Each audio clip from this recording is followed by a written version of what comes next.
నమస్తే, నేను Keshav. Welcome to Suman TV. అమెరికాలో ట్రంప్ ప్రభుత్వం ఏర్పడింది.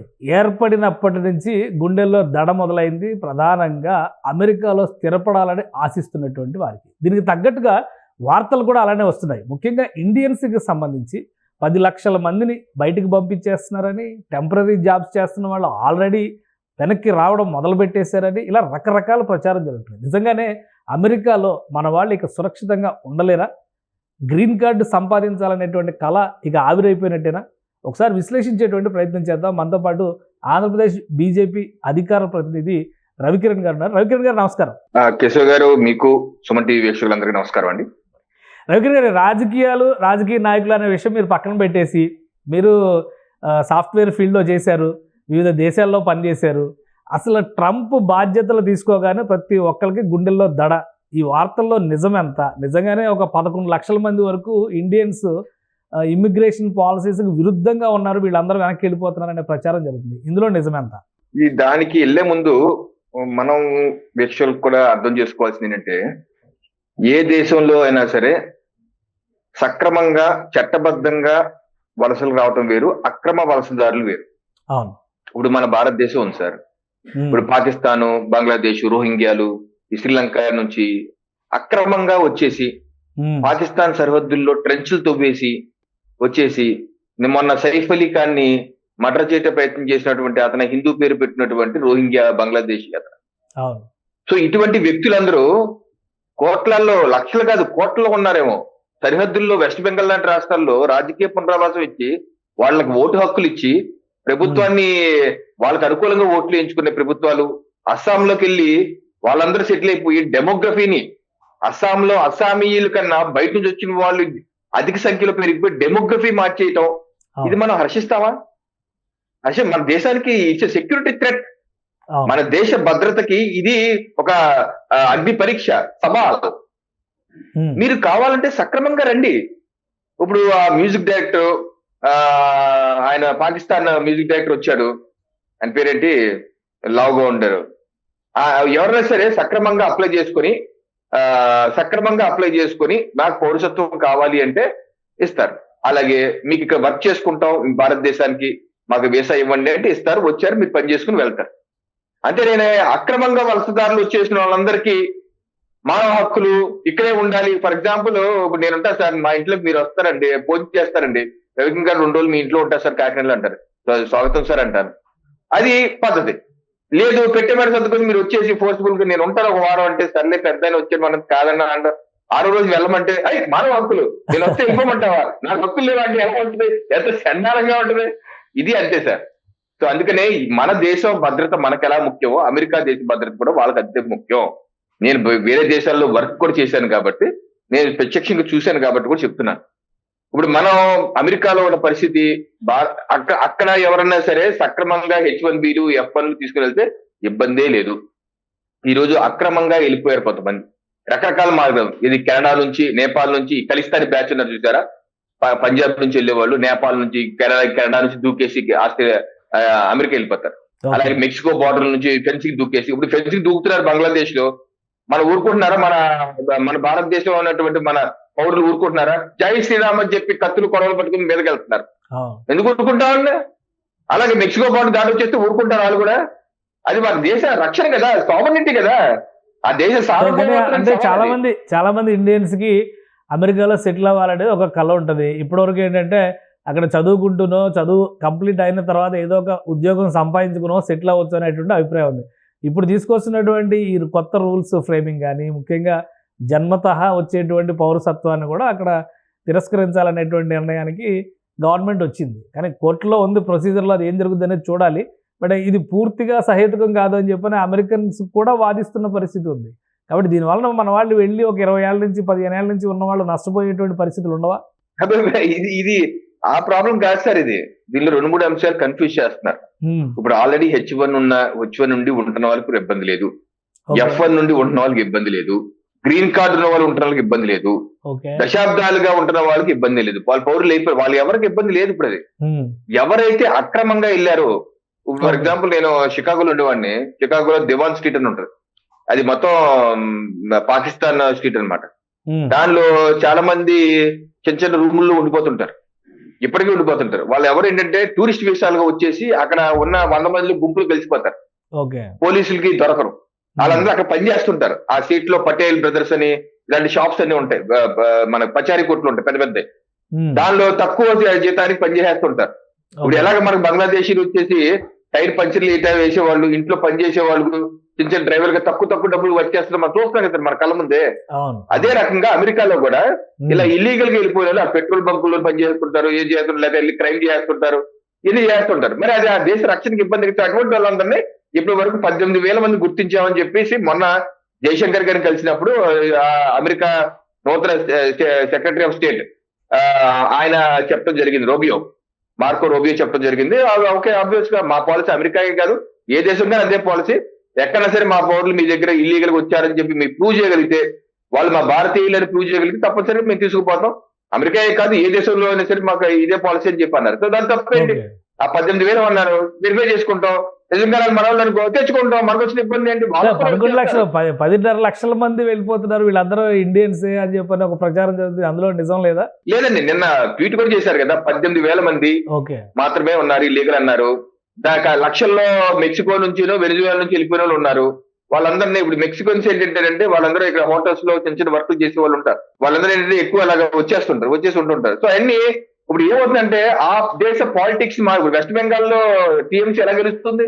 ఆ రోహింగ్యా బ్యాచ్లు అందరికి ఓటర్ ఐడి కార్డ్స్ ఇచ్చేసి కదా, అదే మనకు ఓపెన్ ఫ్యాక్ట్ తెలుస్తుంది కదా, అది మనకి మనం అఫీషియల్ ఒప్పుకోకపోయినా మనకు కనబడుతున్న విషయం కదా. అలాగే అక్కడ ఏం చేస్తారు డెమోక్రాట్లు, అలా జనాలందరూ తీసుకొచ్చేసి వాళ్ళకి ఓటర్ ఐడి కార్డులు ఇచ్చి వాళ్ళతో ఓట్లు ఇచ్చుకొని ఫ్రీగా ఫుడ్ కూపన్స్ ఇచ్చి వాళ్ళకి లాడ్జింగ్ ఫెసిలిటీస్ ఇస్తున్నారు. మరి ఆ దేశానికి ఇది ఆ దేశం యొక్క ప్రభుత్వాన్ని శాసించే పరిస్థితి కదా వెళ్ళిపోతుంటే, దట్సే మన దేశంలో ఏ రకంగా మనం బాధపడతాం? ఇదే బయట వాళ్ళందరూ వచ్చేసి ఇక్కడ ఎవరు ఏ ప్రభుత్వం కావాలి, నరేంద్ర మోడీ కావాలా, రాహుల్ గాంధీ వాళ్ళు డిసైడ్ చేస్తే అలాగా, ఇక్కడ భారతీయుడు డిసైడ్ చేయాలి ఎవరు కావాలని. అంతేకాని బంగ్లాదేశీయుడు, పాకిస్తాన్, శ్రీలంకలు, నేపాల్ కాదు కదా, అదే రూల్ అక్కడ కూడా. అందుకని ఏమంటున్నారు, రిపబ్లిక్ గా డొనాల్డ్ ట్రంప్ గారు వీళ్ళందరినీ ఏది ఇల్లీగల్ గా వచ్చారు ఫ్రీ ఫుడ్ కూపన్స్ తీసుకుని అకౌంట్ అందరూ వెనక్కి పంపిస్తారు, దీనికి తప్పేం లేదు. సెకండ్ పాయింట్, ముఖ్యమైన పాయింట్, H1B వీసాలు ఎక్కడ తగ్గించమని చెప్పారు, ఇది మంచి విషయం.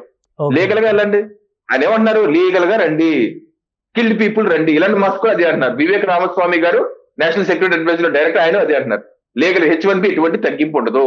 ఆల్రెడీ అవసరమైతే 1 సంవత్సరం 2 సంవత్సరం తర్వాత కేశవ్ గారు మీరు ఈ పరిణామాలు డిపోర్టేషన్ పరిణామాలు అయినాక అక్కడ వర్క్ ఫోర్స్ తగ్గుతారు.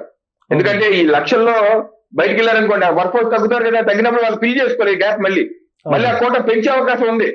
ఇప్పుడు కొత్తగా చెప్పింది ఏంటంటే H1B వీసాలంటే ఐటీఏ కాదు, ఒక ప్లంబర్ అద్భుతమైన నైపుణ్యం ఉంది ఆయన రావచ్చు, ఒక కార్పెంటర్ అద్భుతమైన నైపుణ్యం ఆయన రావచ్చు, ఒక క్షౌరకుడు అద్భుతమైన నైపుణ్యం ఆయన రావచ్చు అంటున్నారు. అందరికీ అవకాశాలు వస్తాయి, ఒక కేవలం ఐటీఐనే కాదు, ఆ కోట కూడా పెంచే అవకాశం ఉంది. ఎటువంటి మార్పు లేదు, మరింత లిబరలైజ్ అయిందంట, అన్ని ఫీల్డ్కి విస్తరించేటువంటి అవకాశం ఉంటుంది అంటే ట్రంప్ హయాం విస్తరిస్తూ కోట కూడా పెరుగుద్ది. ఎందుకంటే రేపు అక్కడ పనిచేసే వాళ్ళు ఎవరు ఉండరు, వెళ్ళిపోతారు, వాళ్ళని డిపోర్ట్ చేస్తారు, అఫీషియల్ గా లీగల్ గా రమ్మంటారు. సో మనలాంటి భారతదేశం మిత్ర దేశం కదా, that is the oldest democracy, this the biggest democracy. ఇక్కడ ట్రంప్ ఉన్నారు, అక్కడ మోడీ ఉన్నారు, ఇద్దరు కలిసి పని చేసుకుంటే కోట కూడా పెరుగుద్ది. అలాగే ఇంకోటి F1 అయిపోయిన F1 చదువు కోసం వెళ్తారు కేశవ్ గారు, చదువు కోసం వెళ్ళాక 1 year పాటు, చదువు అయిపోయినాక 1 year పాటు పని చేసుకోవచ్చు. అది అయిపోయిన తర్వాత కావాలంటే 2 ఏళ్ల పాటు ఎక్స్టెండ్ చేస్తారు. అది జో బైడెన్ అడ్మినిస్ట్రేషన్ తీసుకొచ్చిన మార్పు, దాన్ని కూడా ఏం మార్చలేదు, అది అలాగే ఉంది. ఇప్పుడు కూడా F1 వెళ్తే ఆ 3 ఏళ్ల పాటు వర్క్ చేసుకోవచ్చు. స్టూడెంట్స్ పైన ఎలాంటి ప్రభావం ఉండదు, అయితే ఉండదు సార్, స్టూడెంట్స్ పై ఎలాంటి ప్రభావం ఉండదు. వాళ్ళు 3 ఏళ్ల పాటు వర్క్ చేసుకోవచ్చు. ఆ తర్వాత H1B తెచ్చుకుంటే అక్కడే ఉండి మళ్ళీ వర్క్ చేసుకోవచ్చు. H1B వచ్చాక గ్రీన్ కార్డ్ ప్రాసెసింగ్ పెడతారు, గ్రీన్ కార్డ్ వస్తే ఇంకా ఉండిపోతారు. ఇంకోటి బర్త్ రైట్ గురించి కన్ఫ్యూజన్. ఇప్పుడు మన భారతదేశానికి హైదరాబాద్ కి పాకిస్తాన్ నుంచి ఒక జంట వచ్చారు సార్, H1B మీద వచ్చారు అనుకుందాం, మీ ఛానల్లో వర్క్ చేయడానికి 1 సంవత్సరం పాటు వచ్చారు అనుకున్నాం. ఇప్పుడు వాళ్ళు ఇక్కడ ఒక పిల్లోడికి అన్నారు అనుకోండి, ఇప్పుడు ఆయన భారతీయుడు అనాలా ఆ పిల్లోడిని? మన అనగల భారతీయుడని? కానీ 100 ఏళ్ల నుంచి అక్కడ అదే పాలసీ ఉంది కదా అమెరికాలో, immigration policy, citizenship by natural citizenship by birth అనేది న్యాచురల్ సిటిజన్షిప్ అని చెప్పి వాళ్ళే క్లెయిమ్ చేస్తున్నారు కదా. ఇప్పుడు మన దేశంలో అలా ఉంటే సమస్య ఉండేది కాదు మీరు చెప్పినట్టుగా, కానీ ఉన్న చట్టాన్ని మారుస్తాం అనే దానిపైన కదా అభ్యంతరాలు వస్తుంది. అదే ఇప్పుడు వాళ్ళు మార్చుకుంటారు, కోర్టుకి వెళ్ళారు, ఇల్లినాయ్ కోర్టు ఆ స్టే ఆర్డర్ ఇచ్చింది, అది ఓకే, ఆ లీగల్ ఆస్పెక్ట్ ఏంటో వాళ్ళు చూసుకుంటారు. కానీ దాన్ని మనం విశ్లేషించుకుంటే ఇబ్బంది ఏంటి, ఇబ్బంది కాంది ఏంటి అని చూస్తే ఇప్పుడు మన దేశంలో వచ్చిన వాళ్ళు తల్లిదండ్రులు ఎవరైనా సరే భారతీయులు అయి ఉంటే వాళ్ళకి పుట్టిన వాళ్ళు మన భారతీయగా స్వీకరించగలం. అవును. అంతేగాని ఇద్దరు వేరే దేశస్తులు అయ్యుండి వేరే ఈ భారతదేశ పౌరసత్వం లేని వాళ్ళు ఇక్కడ పిల్లలు కంటే వాళ్ళందరూ భారతీయులు అంటే ఎలాగా? నాకైతే ఇబ్బంది, పర్సనల్ గా నాకైతే నేనైతే యాక్సెప్ట్ చేయను. సో యాక్సెప్ట్ చేసే వర్గాలు ఉండొచ్చు. ఆ రకంగా అక్కడ కూడా ఏమంటున్నారు, నువ్వు ఇక్కడ పిల్లలకి అనే తల్లిదండ్రులకి ఇద్దరు అమెరికన్ సిటిజన్స్ అయి ఉండాలి, ఓకే కాకపోయినా పర్లేదు, ఇద్దరులో ఎవరో ఒకరికన్నా గ్రీన్ కార్డు అయి ఉండాలి అంటారు. దీనిలో తప్పేంటి? నేను వ్యక్తిగతంగా తప్పేం పట్టాడు. గ్రీన్ కార్డ్ అన్నా సిటిజన్షిప్ అన్నా భార్యాభర్తలు ఎవరో ఒకరికన్నా ఉండాలి అంటున్నారు ఆయన. సో దాన్ని ఇదేంటంటే అక్కడ ఆయన ఉద్దేశం, మనకు వస్తున్న సమాచారం ప్రకారం ఏమవుతుందంటే ఒక మాఫియా రాకెట్ లాగా నడుస్తుంది. ఏంటి, ఇందాక నేను చెప్పినట్టు అక్రమ వలసదారులు ఏదో రకంగా అక్కడికి వెళ్ళిపోయి బోర్డర్ లో, మెక్సికో బోర్డర్ లో ఎక్కువ ఫెన్సింగ్ లేదు కేశవ్ గారు. వాళ్ళు ఇలాగే మన పాకిస్తాన్ బోర్డర్ లానే కింద నుంచి తంచులు ఎదుగుతూ వేసుకుని వచ్చేస్తారు. వచ్చేసి ఇక్కడ పిల్లలు కనేసి పిల్లలు పుట్టాక అది కోర్టులో వేసి ఆ పిల్లోడు అమెరికన్ సిటిజన్, ఆ పిల్లోడు మైనర్ కాబట్టి అతను చూసుకుంటే నేను ఇక్కడ ఉండాలంటే కోర్టు ఓకే అంటాను. అలాగే చాలా కొన్ని లక్షల మంది ఉండిపోతున్నారు. అంటే దీన్ని దుర్వినియోగం చేస్తున్నారు. ట్రంప్ గారు చెప్తుంది ఏంటంటే ఈ యొక్క ప్రొవిజన్ ని దుర్వినియోగం చేస్తున్నారు. దుర్వినియోగం చేయడం వల్ల అమెరికన్స్ ఇబ్బంది జరుగుతుంది, అందుకని ఈ పరిస్థితి పోవాలి, అందుకని మారుస్తా అన్నారు. సో దానిలో ఒక దేశ చట్టాలు నిర్ణయం తీసుకుంటాయి.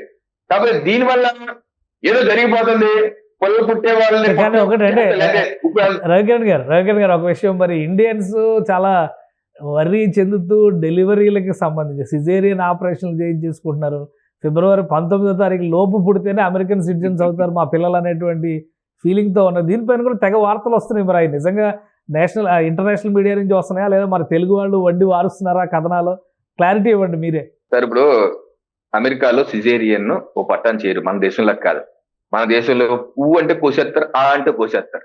₹1,00,000, ₹2,00,000, ₹3,00,000 ప్యాకేజ్ అంటారు. నార్మల్ డెలివరీ ప్రయత్నమే చేయరు. 90% ప్రయత్నం చేయరు, డబ్బుల కోసం గుంజేస్తారు. అంటే అమెరికాలో కాదు, నార్మల్ డెలివరీ 95% నార్మల్ డెలివరీ అవుతాయి. ఇప్పుడు ఈ పేపర్ కథలు రాసినంత మాత్రాన, వాళ్ళు హాస్పిటల్ పరిగెత్తినంత మాత్రాన కోసే కార్యక్రమం అక్కడ చేయరండి. అక్కడ అవ్వదు అలాగా.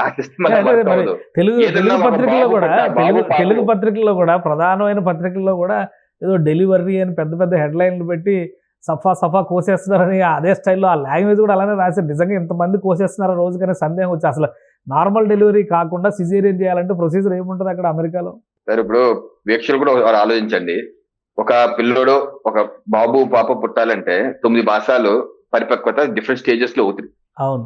ట్రంప్ రూల్స్ మారుస్తా అని చెప్పి 7 మాసాల్లోనే పరిపక్వత వచ్చేస్తారా? పూర్తి పిల్లలకు తయారైపోతారా? ప్రకృతి సాధ్యమా అది? 7 మాసాల్లో 8 మాసాల్లో పూర్తి పరిపక్వత వచ్చేస్తారా అండి? ఒకసారి ఆలోచించారు. Is it possible? 9 మాసాలు నిన్నకుండా పూర్తిగా మన బాబు రాదు కదా, గ్రోత్ జరగదు కదా, బయాలజికల్ గ్రోత్ జరగదు కదా. 8 నెలలు 9 నెలలు దగ్గరలో ఉండేవాళ్ళు ప్రైవేట్ హాస్పిటల్స్ లో. ఇప్పుడు మన ప్రైవేట్ హాస్పిటల్స్ లో ఎట్లయితే వెళ్ళి ఈ పలానా డేటు పలానా ముహూర్తం ఫిక్స్ చేసుకోగానే ఆ టైంకి సిజేరియన్లు చేస్తున్నారు కదా, అమెరికాలో అలా చేస్తారా? ప్రైవేట్ హాస్పిటల్ సిస్టమ్ అనేది అక్కడ ఉందా? మెడికల్ సిస్టమ్ చాలా ఎక్స్పెన్సివ్ అక్కడ. ప్రతిదీ ఇన్సూరెన్సే, ప్రతిదీ డాక్యుమెంటెడ్ ప్రూఫే. సూ చేస్తారు, మిలియన్ డాలర్ సూ చేస్తారు. అందుకని మనలాగా ముహూర్తాలు పెట్టుకొని కట్ చేసే కార్యక్రమాలు అమెరికాలోను వేరే దేశాల్లో, యూరోప్ లో కూడా జరగదండి అలాగా. అలా ముహూర్తాలు పెట్టేసి కట్ చేసే కార్యక్రమం ఉండదు. డాక్టర్లు ఆ పని చేస్తే వాళ్ళ లైసెన్స్ పోతే చాలా ఇబ్బందులు వస్తాయి. సో మన తెలుగు పేపర్లు కొన్ని రాస్తాయంటే మీకు తెలియదు ఏమంటే కమ్యూనిస్ట్ భావజాలలో ఎక్కువ మంది మీ ఫ్రెండ్ ఎలక్ట్రానిక్ మీడియాలో ఉన్నారు, వాళ్ళకి ఇదే పని. అక్కడ ఉన్నటువంటి డొనాల్డ్ ట్రంప్ బిజినెస్ గురించి ఈ జార్జ్ సోరోస్ బ్యాచ్ తో కలిసి కథనాలు రాస్తుంటారు. ఈ రాతలు వస్తే రోతలు చూస్తే బాధ కలుగుతుంది. ఎలా వచ్చి చెప్పండి సార్, 8 మాసాల్లో పూర్తి పరిపక్వత చెందేస్తారు కడుపులో తల్లి గర్భంలో ఉన్నవాళ్ళు. పరిపక్వత చెందకుండా సిటిజన్షిప్ కోసమే ఆ బాబో పాపో ప్రాణాలతో తల్లిదండ్రులు చెలగాటం ఆడతారా? ఏ తల్లిదండ్రులు అయినా సరే ఆ బాబు ప్రాణాలతో చెలగాటం ఆడతారా? అది సాధ్యమేనా? లేకపోతే ఏ ఆసుపత్రి అయినా చెలగాటం ఆడతారా? ఏంటంటే దిక్కుమాల రాతలు రాయటం తప్పితే ఏం లేదండి. ఏదేమైనా సరే